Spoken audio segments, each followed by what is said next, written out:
So you had to think when you saw the Bulls going up against a team like the Dallas Mavericks with the backcourt duo of Luka Doncic and Kyrie Irving, two of the great ball handlers and scorers in the game of basketball, that the Bulls were just going to get eaten up in the paint, and the Bulls without Zach Lavine and Lonzo Ball were probably going to get blown out of this game. And sure enough, yeah, that happened. I think what you wouldn't have expected is just how bad it got when it came to the Bulls getting obliterated in the paint, where the Mavs would put up 60 points in the key and guys were getting beat to the basket like it was a walk-up line at the start of an AAU game. And of course, the turnovers, like the Bulls haven't been good, yes, at taking care of the ball this season. They're 18th in the league when it comes to their overall turnover rate, which is only going to go up after tonight.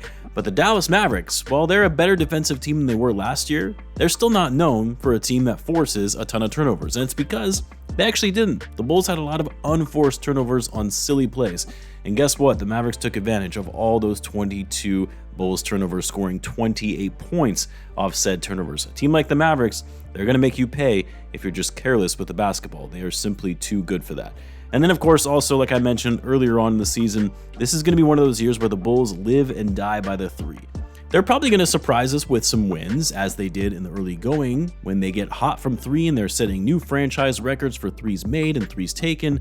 But when they're cold, they're going to shoot themselves out of games. The Bulls tonight went 12 for 42 from three. It's not like the Mavs shot the three ball that much better either, but it didn't matter because they beat the Bulls where they're the weakest, and that's inside. I mean, it is a little concerning that this early on in the season, teams have already figured out the Bulls. Now, granted, it's a different style of offense when Zach and Lonzo are out there and enables the Bulls to be much more efficient on offense, but when it comes to defending the Bulls, teams know that the Bulls' go-to on offense is to drive inside. If you don't have a clear shot or finish at the basket, kick it outside and rotate along the perimeter until you have an open shooter. And then on offense, just attack the Bulls in the paint. Bulls are terrible at defending the pick and roll and protecting the rim and the post. And yes, a lot of that sits with Nikola Vucevic, who we know is not a good defender, but the Bulls have not been good at providing help defense on the weak side or getting blitzed and not following cutters to the basket. Defense by committee is how it should be. You can't just chalk it up to the Bulls having a bad defensive center, who actually had another decent game, by the way, barely played in the second half, but in the first half, he was 7 for 8 from the floor, had 14 points and 10 rebounds, ultimately finished the game around that as Billy benched him for most of the second half when the game was out of reach. Coby tonight really struggled, could not find his shot, couldn't finish at the basket with the Mavs' strong rim presence, most notably Daniel Gafford, my guy, who I still hate the Bulls for trading to this day, but 3 for 13 for Coby, 1 for 7 from 3, 4 turnovers, and just 8 points. Dosunmu, after having a stellar game against the Jazz and a loss in the last game on Monday, puts up a massive dud tonight, goes 2 for 13, 2 for 10 from 3. What has been going on with his three-point shooting? Like, even his shot looks a little bit strange, a little bit off from what we saw last season. And we were talking last season about how Ayo and him being able to develop a three-point shot combined with his sound defense is going to be a huge come-up and gem for the Bulls, getting him at that contract that they signed him to. Man shot 40% from three last season on near 4 attempts per game.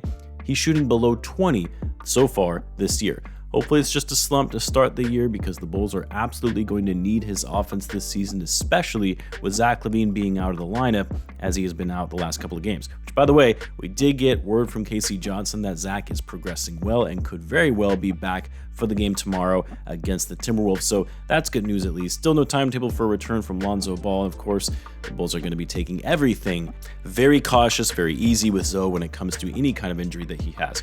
There was one good thing that came out of this game, though, and that's that we got to see Buzelis get some actual reps on the court, playing his first stint of double-digit minutes so far this season. And yes, some of that was garbage time, but Manas actually got some run in the first quarter and sparked a mini run and comeback for the Bulls when it looked like the Mavs were going to start running away with the game.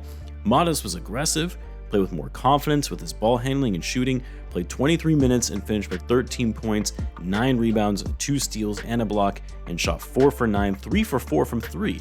Like I said in my last post-game video, when I was ranting about how I just don't understand why Billy is giving him such few minutes here and there when that doesn't establish any kind of consistency and cadence for him to get used to the flow of an NBA game of basketball. The best way to develop, get better, and have the game slow down for you is simply put by playing.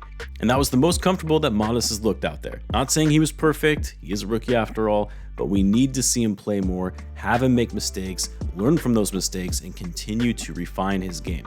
No, I do not want to see Torrey Craig or THT getting minutes over Modest. Torrey Craig getting thrown into the rotation when Modest had that solid first quarter was just baffling to me.